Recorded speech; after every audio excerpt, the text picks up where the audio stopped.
Hello, my friends. Today we will continue our classes about the commandment.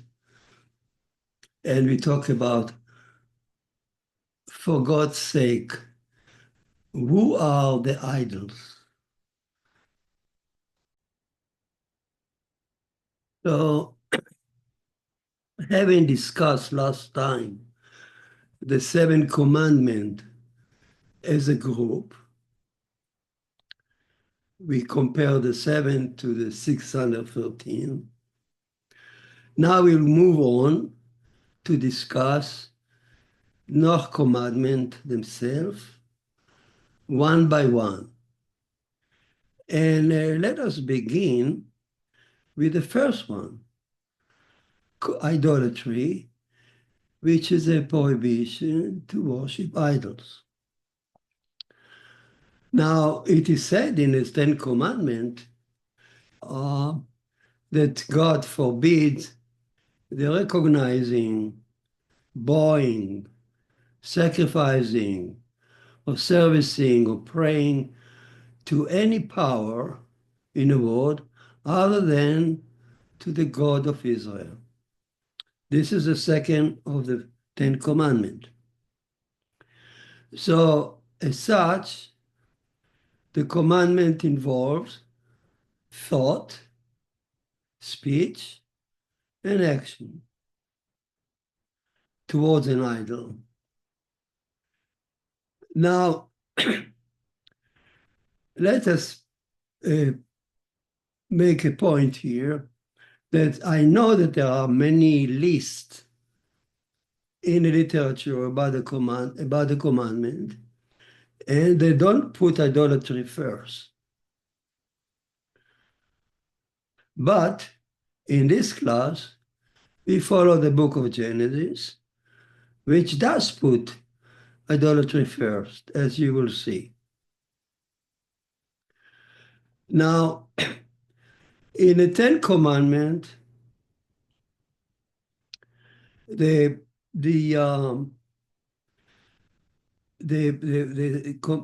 idolatry is specified in detail, exactly what it means. In the book of Genesis, it presented in general terms, without detail, in the background.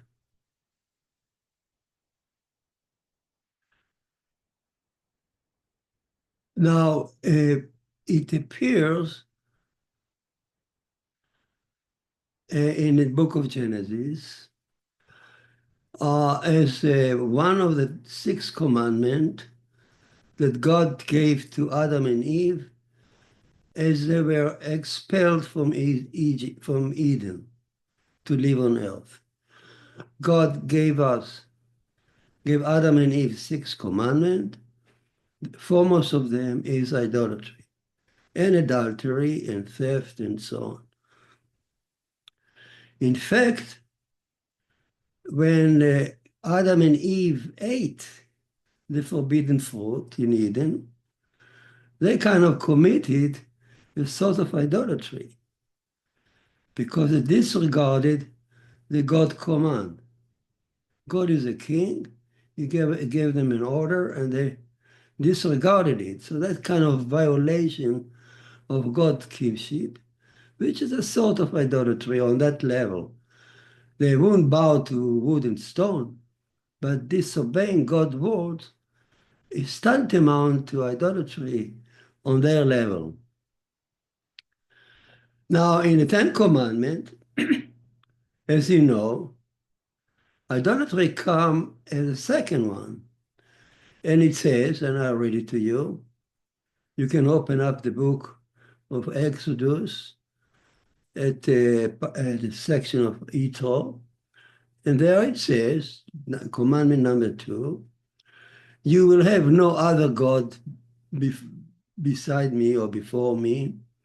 You shall not make for yourself any status of every image which is in heaven above and in the earth below.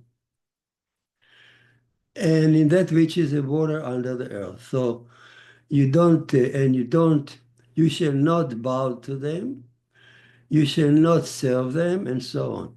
So we said we should not recognize the idols, we should not serve them by bowing, by servicing, and we should not make any status. This is the second commandment. If you go up, the first commandment on the 10 presents actually God. I am the God who took you out from Egypt. So God presents himself. So the first commandment presents God. The second one presents the idols. God is the one we should serve. The idol we should not serve. So there are two sides of the same prohibition, of the same idea. We should worship God, who speaks in the Ten Commandments, and we should not worship the idols. So there are two sides, positive and negative. The positive side says recognize God, worship only Him. And the second one says, no, don't make any status, don't worship idols. Now a point, the Torah does not leave you here any neutral choice. Either you choose God or you choose the idol. There's no neutral choice. So atheists who claim that they don't believe in God, they fool themselves. If they don't believe in God, they will worship idols to the kind. There are many idols. So another question, or another point, I just said that idolatry appears in the book of Genesis, given to Adam and Eve, to all Noahide, to all nations. And it was repeated by Moses to Israel on Sinai. As a rule, a commandment that is first told to Adam and Eve, Adam and Noah, and then repeated to Israel, apply to both. So in principle, the commandment of idolatry, the prohibition, applies to both Noahide and Israel. What's the difference? Of course, Israel is more strictly commandment, should observe the commandment more strictly, more carefully. And they are punishable more than the Noahide, because Israel is a holy nation, kingdom of priests, they should be more careful. Even the smallest deviation of faith in Israel is a big sin, as opposed to Noahide. Now, let's move on, and I want for the rest of the class to compare what we know from history, what the source of idolatry, what brings mankind to worship idols. So let's see what the scholar says, looking at history, and then we'll see what the Torah has to add on it. What does the Torah tell us about the source of idolatry? Why do people worship idols? And how is it possible? So let's see first what the scholar says. So the scholar tells us, and I'll make a short synopsis of that paganism originated when ancient man encountered harsh, threatening environment surrounding him. It grew out of man's fear of the unknown. It also, idolatry reflects man's fascination his nature and his beauty. But more importantly, idolatry is a way to explain, that ancient men explain the unknown, explain the universe around him. So it came out from fear, from his fascination with nature around him, and trying to explain the unknown, to make sense of everything around him. And his knowledge was very limited. So to cavemen, the universe around him seemed full of awesome predators. You see it on a paint on a wall that's so artistically depicted. The painting, awesome painting, very talented, they reflect this admiration you see the admiration from the power of the beast. You depict the beast in movement, powerful. And they can cause him a lot of damage. But he's fascinated by the might, by the strength, and also by the beauty. We can imagine that he also was fascinated by seeing lightning at night and hearing the roar of thunderstorm that he knew that can cause a lot of damage, fire, and destruction. So he's trying to explain all that and maybe control that as possible.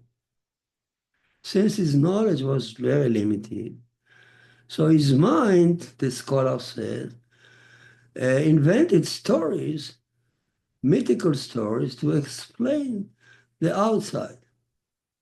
So those stories are full of demon, spirits, angry gods that his mind invented to explain what's happening around him in the forest, in the field, at night.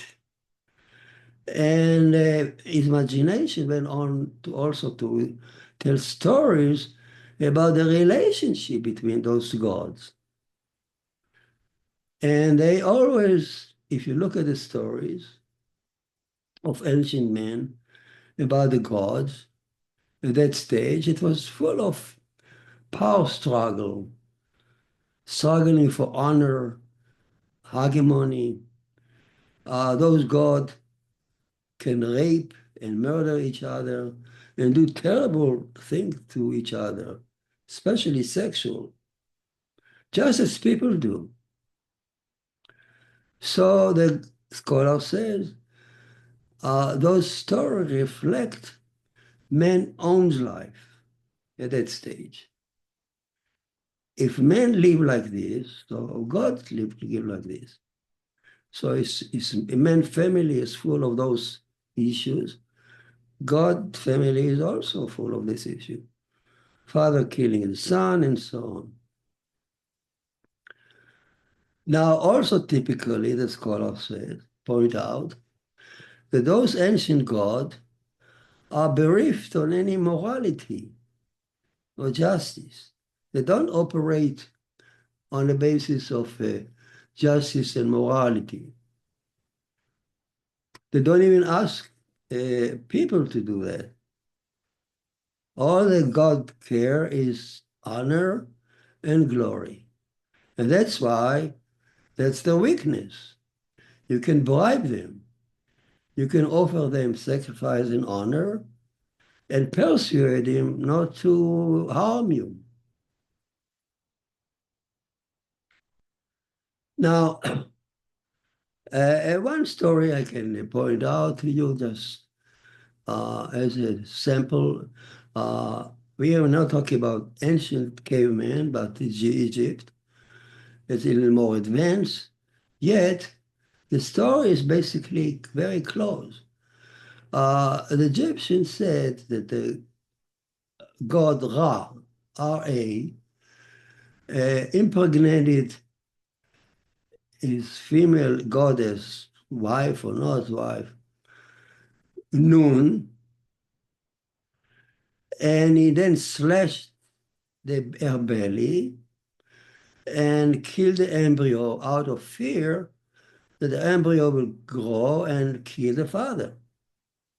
Again, reflecting Egypt society. Then he took the baby, the embryo testicle, and threw it to the sea near the city of Akko. Not more, not less. Now the lamenting mother dived into the sea. It's springtime. She took the testicle out, and she resurrected the son, who finally grew up to be a strong God on its own. That's also the story of creation, as we will see one day. So here is a typical story about relationship in God family that resemble man's family. Castration, slashing his wife belly, no morality here. So we talk about the faith, but the worshiping, I said the worshiping came out or invented trying to appease the God. Now we talk about cavemen, we mentioned the Egyptian, the Canaanite. I'm doing a historical survey because I want to see if the Torah is aware of it and what does the Torah tell us about it, how it came on. What does the Torah tell us about those stories, about ancient men, about the Canaanites? What does she tell us? So the Canaanite, it's very important. Now they were more advanced than ancient men, and they worship, admired huge, tall mountain, Hermon mountain, magnificent mountain, and magnificent trees. The Ashtoreth was a tree, and fertility and sex. Kind of vegetation, mountain, and fertility and sex. And so much that they held sacred sexual orgies in the temple with the best girl in town. Now, no wonder that this faith was extremely popular among the Israelites, and that caused the Israel prophet, Raph, to speak against it so much. Now you understand how come that the Israelites were attracted to worship the Baal and the Ashtoreth rather than worship Elohim. Now, let's go back to the Egypt. We mentioned Ra and Nun, but they were fascinated also with natural forces like the Nile. They worship the Nile as a source of life. And also the animals around the Nile, the beautiful and strong bird, the crocodile, and the hippopotamus. How do I know it? Because I see it in the statues of the gods we have in the face of crocodile and hippopotamus or birds, and on a carving on the wall. They also worship a sacred cow, like you see today in India. There's a remnant of that sacred cow, also a source of life. Now, the Passover lamb, by the way, when we slaughter the Passover lamb, the Torah tells us we slaughter the God of Egypt.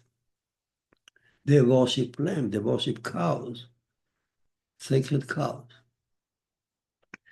And more importantly, they also believed in witchcraft, very much so, in magic, and in the afterlife.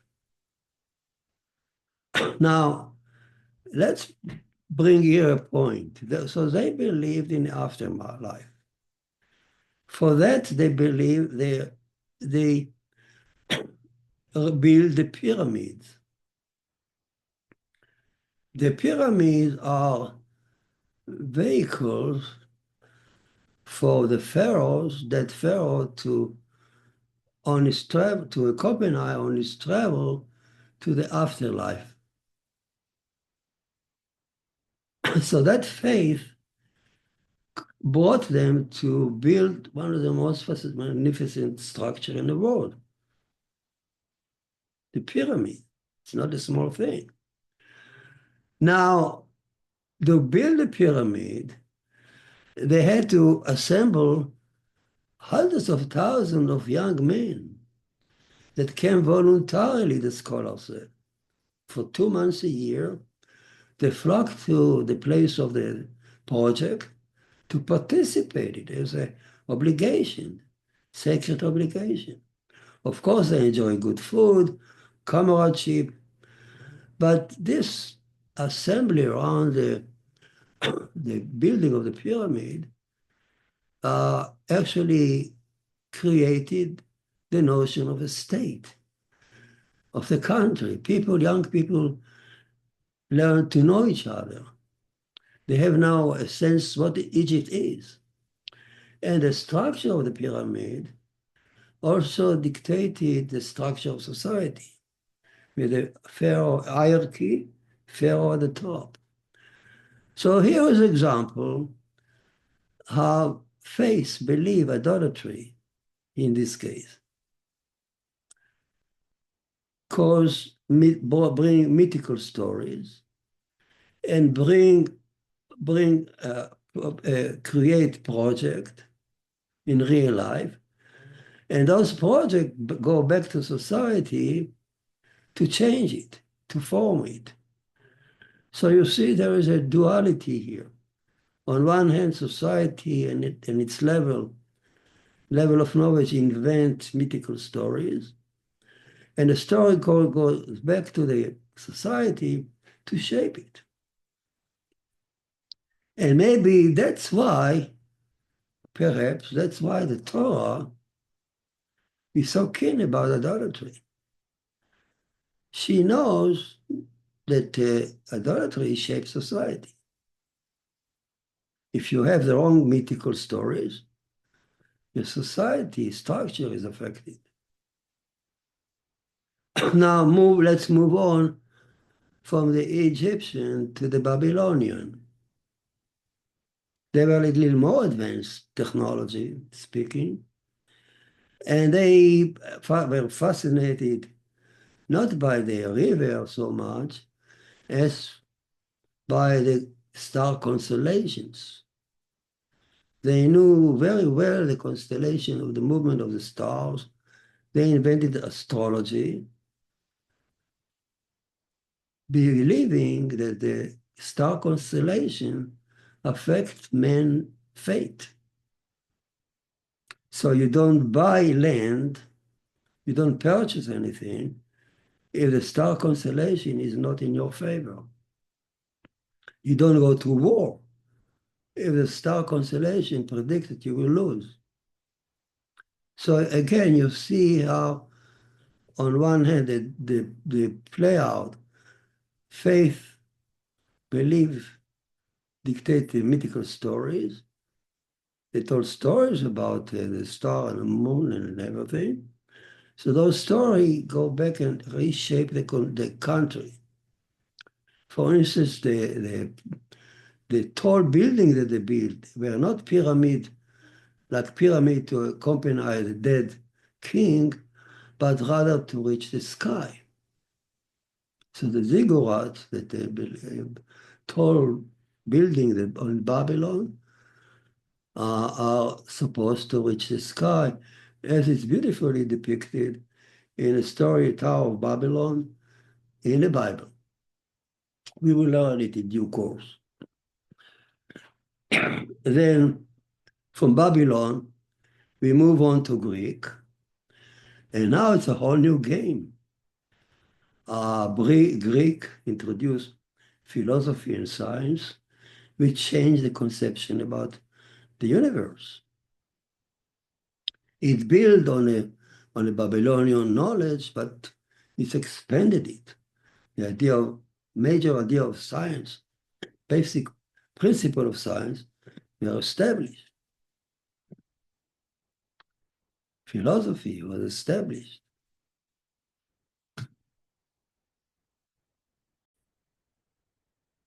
Here in Greek, for the first time, the idols were actually concepts. Athens was the goddess of wisdom and craftsmanship. Apollo was a god of music, poetry, healing. Hera, as you know, god of marriage. Mars, the god of war. So here are gods presenting ideas and concept rather than just deity on their own fate, resembling people. Here are resemble concept. Aphrodite, goddess of love, beauty, pleasure, and so on. Poseidon, god of the wind and storms. So their religion was a little more advanced, much more advanced in that aspect from both the Egyptian and the Babylonian, and certainly from the Canaanite. Yet, still, the gods of the Olympics ran a very immoral life. There could be bribe. The interrelationship was horrible.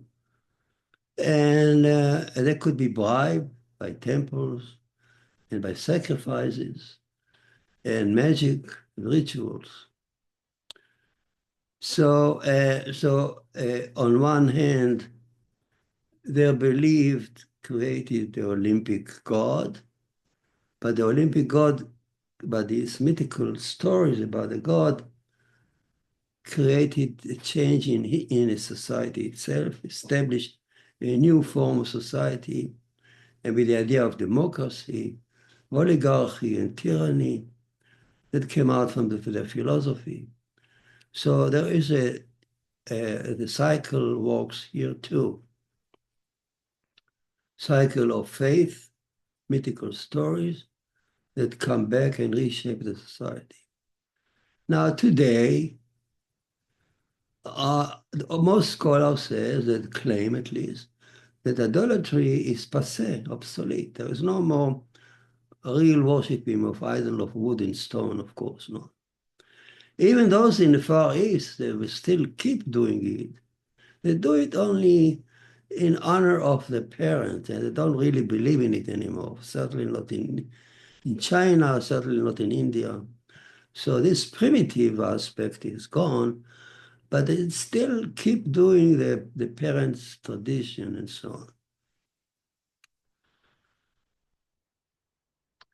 But today, of course, there are no such idolatry anymore like in the past, but modern life, modern time has our own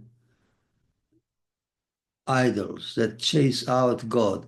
If we define God, an idol, as something that push away the belief on God and take God place, science does it perfectly. With the advent of successful science today, it's so successful, it changes life so much that we don't really we don't really need God so much in the past to help us solve our problem. We turn to science and technology and knowledge. So in that aspect, science is a clever idol that pushes God away. So in that sense, it serves as an idol. We don't sacrifice animal to their science, but we can sacrifice our life for science and art. Not to speak about idols like alcohol and drugs that subject people's life. So some people count that also as a modern idols. So until now, we have an idea now how idolatry evolved in history.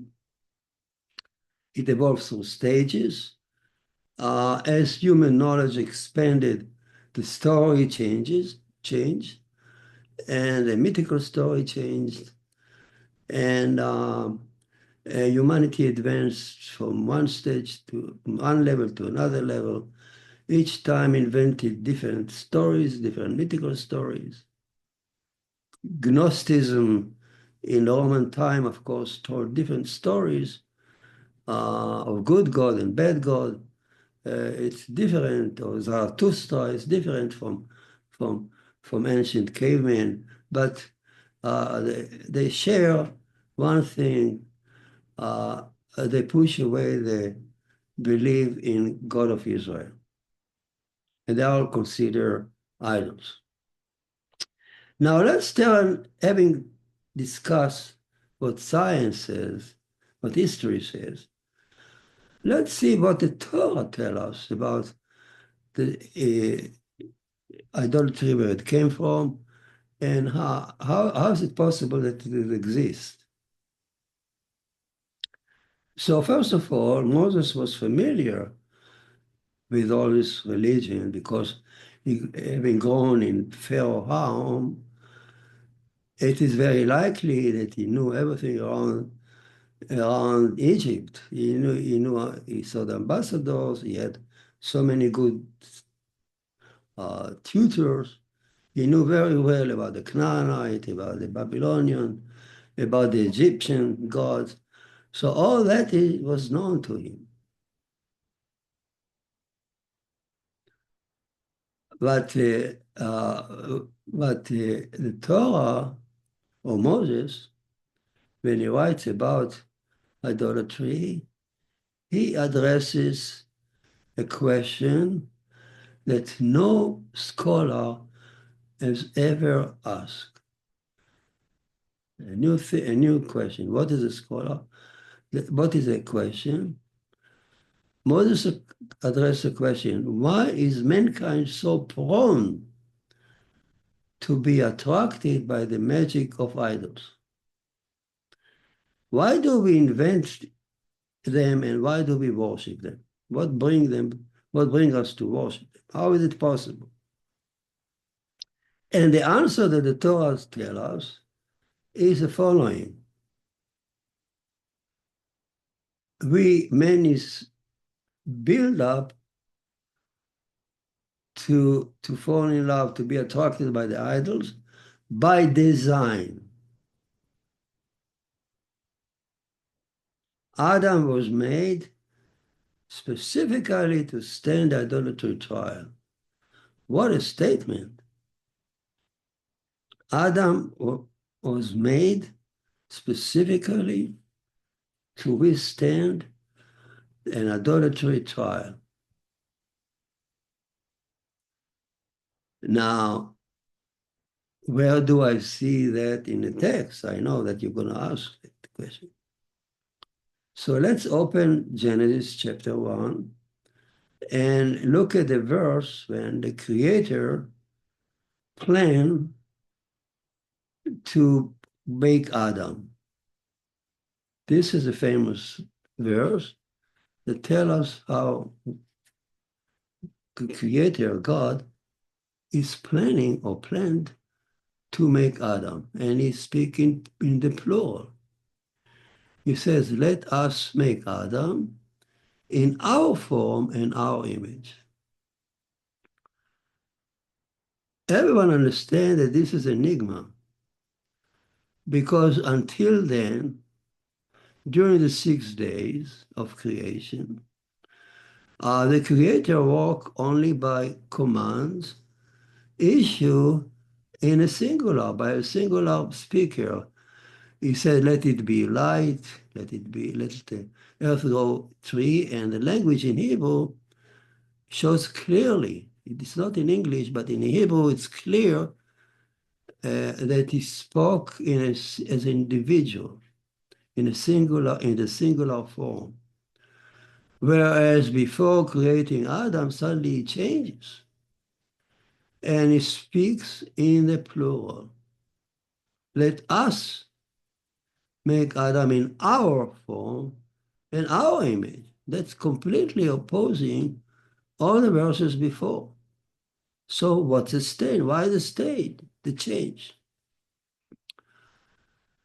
I know what you're going to say, and I agree with you. You will say, God spoke in plural, in a royal plural, as a king, speak in plural, like we, the King of England. When King of England says we, the King of England, he actually telling the English people, that know that I am your king, but I am not a dictator. I have a council with me, plural, we the king. I have counsel with me, important people, very wise, and they tell me, advise me about how to solve the issue of the state, what decision to make. I am the superior. I am the king. They are inferior. They don't have any authority, but yet I listen to them in modesty, in humility. I am not a dictator. I am a king who consult his subject. I also consult you, my people. I want to know what you want. I'm not a dictator. For that reason, the King of England speaks in plural. The same thing is in Genesis. By the way, no one in England, hearing the king speak in plural, should make the fatal mistake and believing the counselor are as powerful as the king. Anyone who say that and start to adore the counselor and disregard the king, they will pay for it with a guillotine, at least under the Tudor reign, which is not too far ago. So the fact that they are counselor shouldn't let anyone make an error that they are as important as a king. Same here in Genesis chapter 1. The Creator speaks in the royal plural, as the King of the universe consulted the counselors.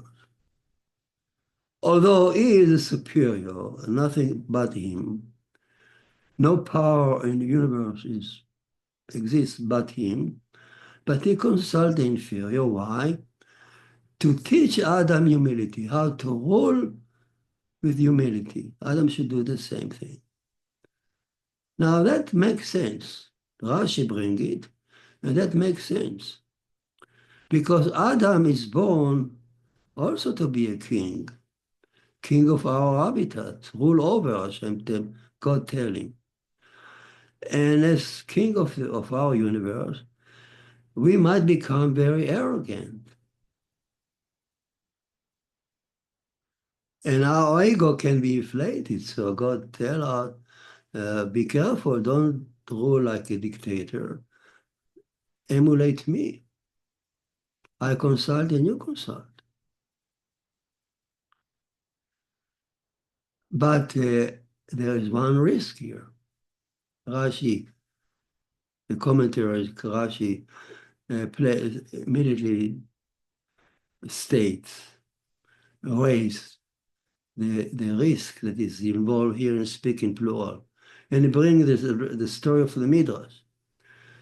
Because the angels, when they heard God speaking in plural, They said to him, wondering, God, our king, they said. They understood that he speaks like a king who was a council. Our king, aren't you afraid that by speaking in the plural, you have opened the door for idolaters to believe that there is more than one creator and you? Speaking plural will lead the idolaters to error. The Creator says, my angels, I know that. I take the risk of idolatry. Yet I regard teaching other modesty so important that I take the risk. Hence, you see here that Adam was made while God opened the door for idolatry. Because the same verse that describe making Adam, let us make Adam in plural, the same verse opened the door to idolatry to exist.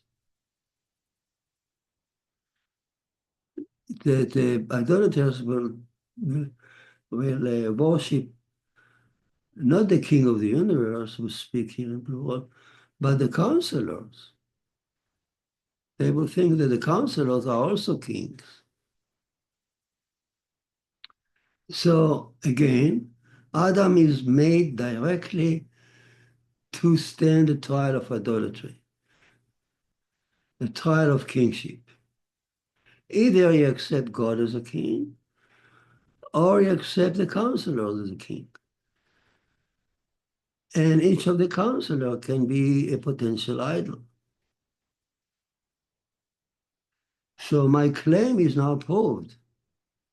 I said that what Torah says, that idolatry is here not by chance, not because just people was erring or mistaken. It is done by mistake, by design. God made us to stand the idolatry trial. We are built to be fascinated by idols as well as by God, and the battle of fascination. We will always build us in such a way that we will be fascinated, attracted to the consultant, to err and to think that they are important, and forgetting God. Now, I pull back. We understand that God made us for a trial, but I hear you. What? A trial? God made us for a trial? Isn't He a loving God that only wants to shower on us love and mercy and compassion? What's the trial here? I know that God is only loving God. Why should He put us in trial? Trial means like if we fail, we are punished. So that's negated the idea of God as a loving, endless, want to shower us endless love. So what's the idea of a trial here? And you claim that He made us on purpose to stand a trial. That's not what a good God who loves us would do. My answer is that I ask you again in turn, who created the universe? Who created the sixth day? What is his name? Oh, you say, oh, what do you mean? God created the sixth day. He says, at the beginning, God created the heaven and earth. God, the good God, created heaven and earth. What do you speak about trial? He only wants to shower on us love and mercy and compassion. So what are you talking about? Love, a trial. Oh, in Hebrew, it doesn't say God. It's completely lost. The real name is completely lost by the Greek and the English translation simply because they didn't understand the issue. In Hebrew, I'll read it to you. It says, at the beginning, Elohim created the heaven and earth, Elohim. And it's not just a semantic word. Elohim means in Hebrew, a judge who created the universe and heaven and earth to stand judgment. It's completely, completely different from the idea of God created the universe for love and show compassion and so on. Here, the first message of the Torah, that God made the earth and mankind to be responsible for something, to stand on trial. He sat on the throne, the infinite creator who has no name, sat on the throne of judge as a judgment at the time of creation, and he created this universe around us as a theater of a court. And we are here moving to stand judgment. He look at us and write everything we do to stand the judgment. That's the message of the Torah. And he created us so for our judgment. Number one platform for the judgment is idolatry. He chose idolatry to judge us. So he made us specifically to stand that judgment, either to win it or to fail.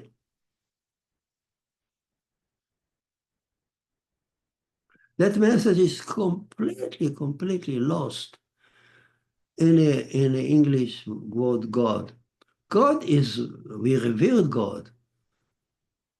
It's a good term to describe God, but it lacks a specific meaning, specific message of the Bible, that we are here to stand the judgment. Not only we, the entire universe. What kind of judgment the mosquito will have? It's between mosquito and God. Maybe the law of nature. So all of the creatures should stand a judgment of natural laws. Man, in addition, is standing on a moral judgment because we have free will, we have brain, and so on. And you see it from chapter 1. You see that the first thing that God Elohim does, the judge, he created 6 days. Every day, at the end of the day, he stops and make a judgment. Is a day good or not? If it's good, it will allow the day to stay and move on to the next day. If it's not, it will eliminate it and start all over again. As it did for the dinosaurs. They were good for a while. Judgment is like a builder. There's no morality point here. He judges as a builder and efficient. If the creature serves the purpose of the builder, he will keep it. If not, he will eliminate it. No mercy. The judge has no mercy. Mercy is a different issue. It's not Elohim. He judges only by the absolute justice and truth. Either you did it or you didn't do it. Either you need it or not need it. Measure for measure. You do something, they pay you back. So that's Elohim ruling the universe the 6th day. And no wonder that Elohim made us to stand the judgment. And he elected from his own wisdom that our judgment will be idolatry. Either we enthrone him, recognize him as a king on our lives, or we recognize the idols and subject our lives to them.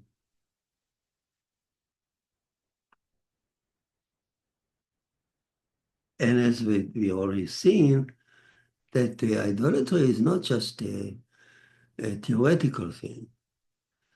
Idolatry shape our society, our belief, the structure of our society. So he want us, he is a kind. He believe he want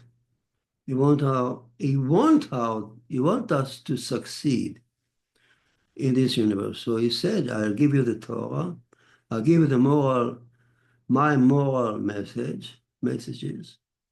If you abide by them, you will thrive and you will be successful on earth for your own goodness.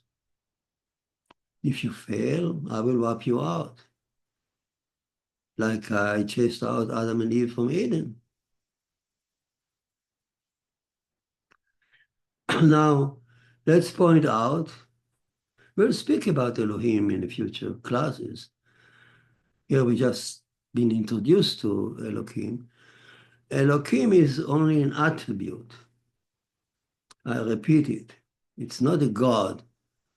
There is only one God, the infinite God, who has no name, is indescribable, is beyond our concept. But the Torah tells us that at the time of creation is set on the throne of judgment, so that's we understand. He tells us because we need to know that. This story dictates our lives.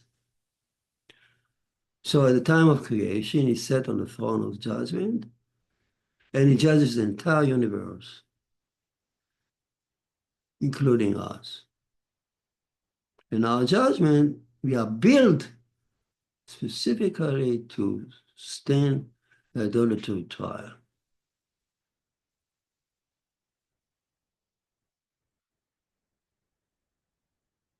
Yes, there are other universes, Rashi said, that were built not for judgment, but for other principles, other moral principles. But this is not our universe. For instance, there is a universe that's full of joy and holiness and mercy, if you wish, compassion. Yes, there is such universe. It's called the Sabbath. The Sabbath is a different universe where Elohim abstain. When Elohim enter that universe, he will abstain from judgment. He will abstain from creation. That's the idea of the Sabbath. And he will accept the rule of another attribute that rule over the Sabbath. We'll talk about it. Now, let's go back to the story of idolatry. We said that the idols are those entities, those counselors with whom Elohim consulted at our creation. Each one of the counselor is a potential king, strong king. We shouldn't make any error and think that this counselor is as important as king, or is important at all compared to the king. We shouldn't make that mistake. But we are built in such a way to think so, to be attracted to that counselor and to be tempted to worship it. Why? That's our trial. For this trial, we are born. So our God achieved that by making Adam body out of those counselors. So when he consulted those counselors, he built us layer by layer. Each consultant provided a layer.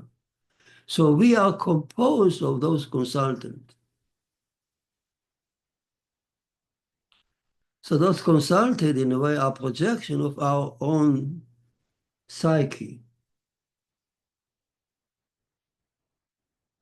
Those consulted are projection of our own psyche. And as such, we are attracted to them. So who are those consultants? What are the name? Come the Midrash and say, it's very simple, he says. He consulted whoever is mentioned in chapter 1. All the entities that are mentioned in chapter. So don't look for in heaven, on earth, or don't look for a consultant.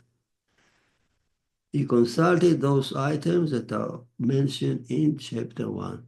So who are those? Here is chapter 1 in schematic form. You see Elohim at the beginning.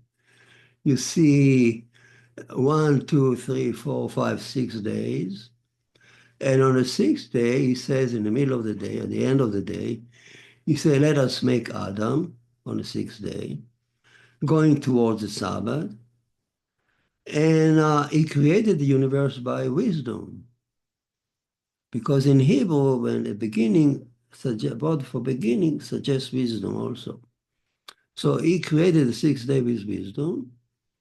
And he stand here on the sixth day, and he consult everything that mentioned in the chapter, the sixth day.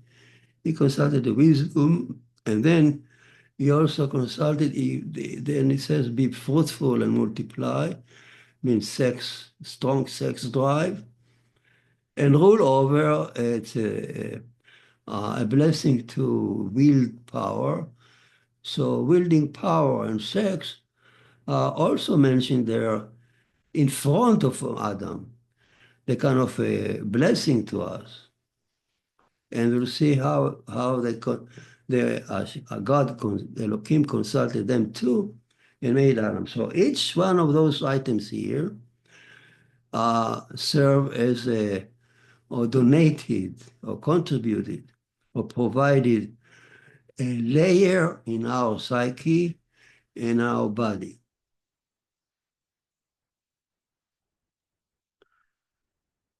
And each one of those items can serve as a potential idol, as a king.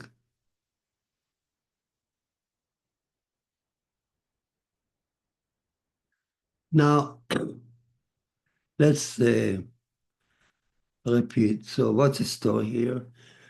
He consulted those items as precious gift. He consulted the sixth day and made us. So that we identify with nature as a precious gift. But at the same time, he opened it by speaking in plural, he opened the door for idolatry. He consulted wisdom as a precious gift, but he uses wisdom as a potential idol. So here's an example. Under Elohim, there is no free lunch. He gives something, and he asks something back, measure for measure. A judge gives you something, but he asks something in return.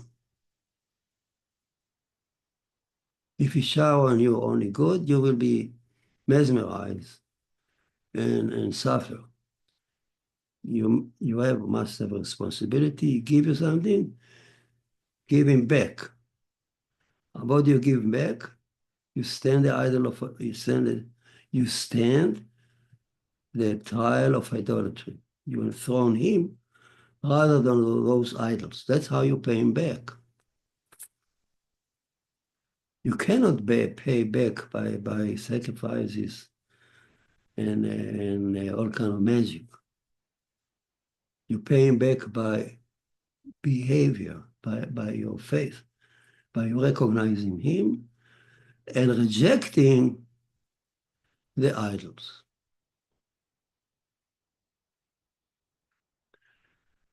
So who are the idols in specifically?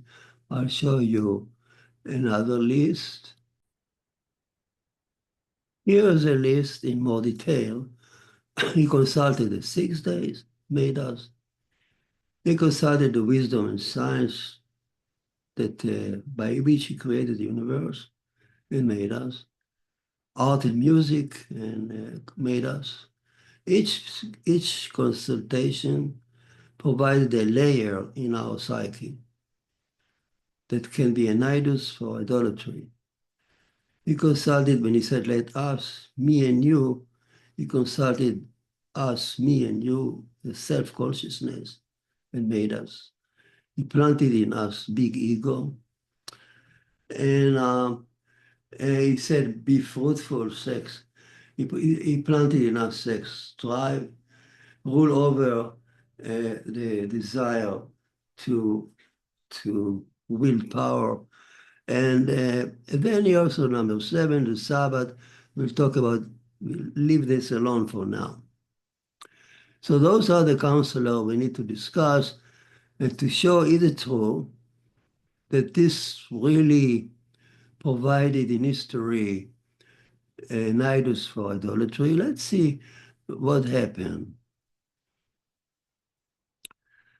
Now, I cannot make a short survey to show you.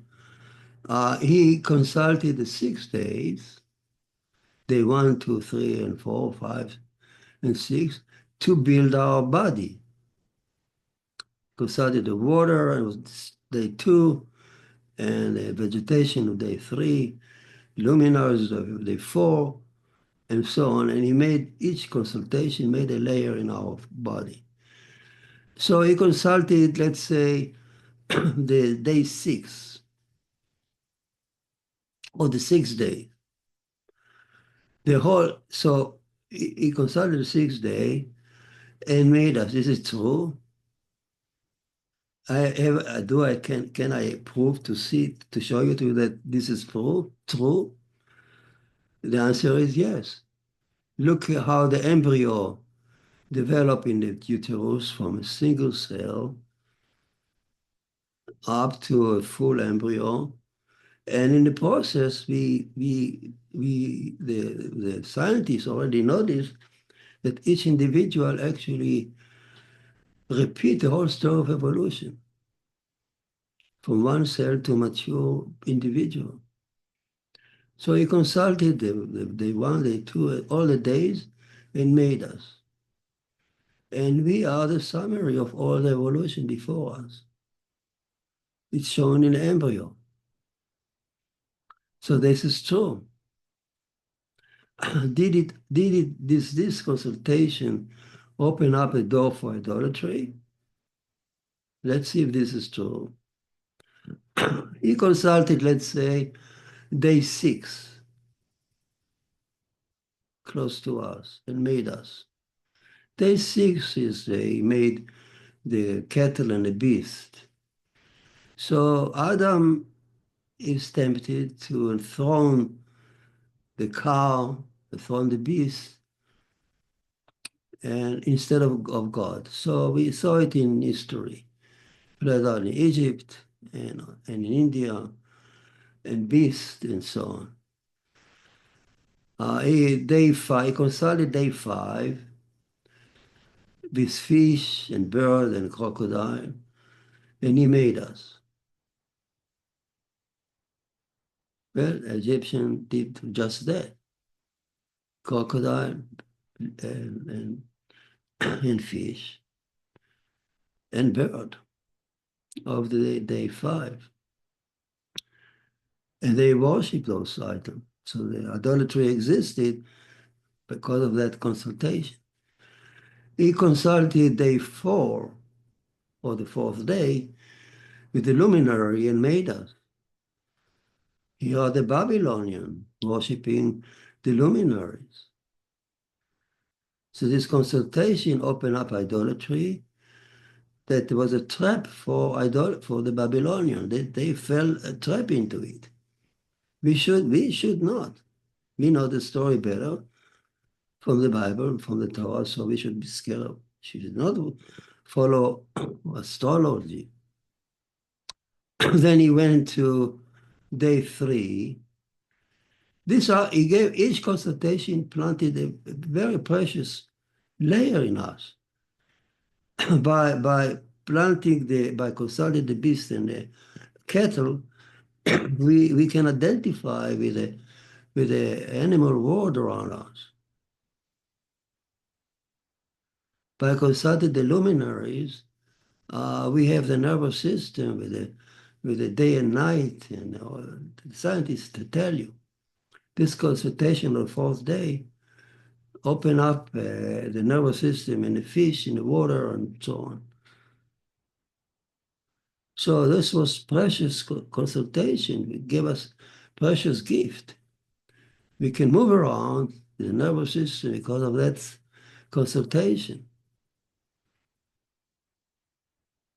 But it opened up the idolatry of the Babylonian. He consulted the creature of the day 3, vegetation, and made us a precious gift. My retina is working on photosynthesis that we receive from the vegetation, and so on. The whole blood system, the branching out, all that is from the vegetation. We see, he consulted vegetation and made us. It's very true. But it opened up the room for idolatry because as a Canaanite fell into that trap, and they worship trees and fertility, the seed of life, fertility, procreation. They worship it. All that is part of day 3. He consulted water of the day 2 and made us. Our body is maybe 90% water. Without water, life will not exist. But it opened the door for the Greek to invent Poseidon, that is the god of the sea, and worship it with passion instead of God. So we should be careful not to do the same mistake. And so on. So this is true. The Torah actually predict here how humankind can fall into a prey to those natural forces. Then he went on to consult the wisdom of the beginning. Ramban says it was the wisdom by which he created the universe, the science of which he created the universe. And he made our brain. So first he made our body, then he planted out the brain. And the brain is very smart. We can unravel all the mystery of the universe. We speak about alternative universes. We speak about quantum physics. So this smart brain, which makes us Homo sapiens, is a precious gift. But let us be aware not to fall a prey to the attraction of that idol and to chase out God from our lives. We don't worship anymore astrology or beautiful trees, but we tend to worship science. And the more successful science is, the more attractive it becomes. And then he looked at the sex drive and planted us. Precious gift. We move on forward because it drives us to achieve things. Sex and the drive to the drive of sex, psychologists said, the sex drive and the drive to will to power are those primordial impetus forces that propel men forward. We won't achieve anything if you don't have those drives, two drives that make us, compel us to create, to achieve, to make a name for ourselves. Precious gift, but potential idols. He looked at the spirit, he wanted to plant in us appreciation of art. So you look at the spirit, it says the Spirit of God was hovering over the water. Spirit of God is beauty, art. So he consulted beauty, art, and made us. So let us be aware. Some artists are so subjected to art and their art that they forget about God. Let us be aware. And ego. He consulted his own ego self when he said, let us, me and you. He consulted ego and planted in us the self-consciousness, individualism. Unlike the ant and other social creatures, we have individual perception, a very precious gift, unbelievable precious gift, but a very strong idol. More than anything else, man will tend to worship himself instead of God. And that idol, ourself, will stay for us forever. We may overcome other idols as we overcame idol of wood and stone and mountain, but worshiping ourselves will stay for us potentially for a long, long time until we finally overcome it. Now, what I said until now is also part of it appear in the Rambam. The Rambam, for instance, when he described humanity downfall or from Adam and Eve down to worship idols, he described that process. He says that Enosh, grandson of Adam, err and worship the God counsels instead of God. So he worshiped, Rambam says he worshiped the sun and the moon as the king counselors. This is exactly the word of the Rambam, come from what I just said to you. And that was the start of the downfall. Enosh was the great-grandfather of Noah. Noah was trained by him, and he had to reject his mentor that he loved so much, Enosh, but he has to stick to the true faith. That was not easy for Noah, as we will see. One more point.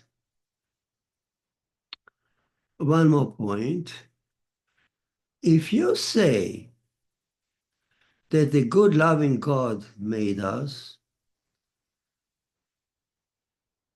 you prefer that version, which is not the Bible, but you may stick to it. You say, oh no, I believe that God is just loving God and that's it.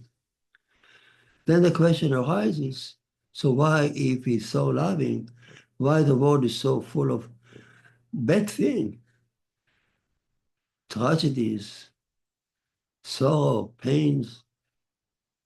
Why? Where does it come from?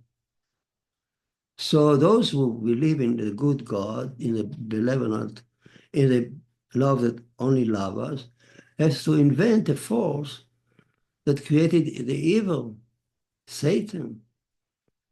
Satan is a force that rejects God. That's not Judaism. There is no such thing. There's no any force in the universe beside God.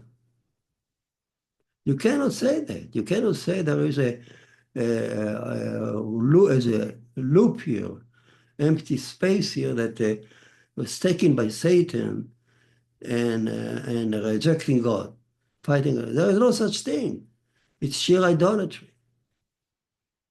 God invented good, and if I say Elohim, the judge, it makes sense.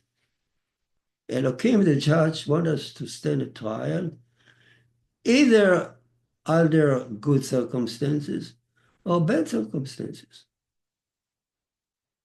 He wants to register how we believe, how we behave in him when it's good for us and as well as it's bad for us. The Jewish people has proven that. For the thousands of years, it's only bad to us. We went from one program to another program, from one humiliation to another humiliation, downtrodden, rejected, killed so many times. We suffer more than any nation on earth.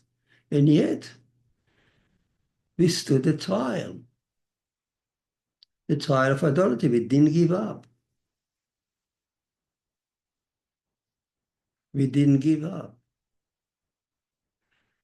And I hope we continue not to give up. So by saying that the judge made us for a trial, it makes sense that he wants to put us a trial when it's good for us. You know, when people get rich and wealthy, they fall. They fall down very, very often. They don't stand the judgment of when they get rich and wealthy, when it's good for them. But he also made us to stand a trial when it's bad for us. Like Abraham, he told Abraham to sacrifice his son. It's not such a good news. Just an example, flashed my mind.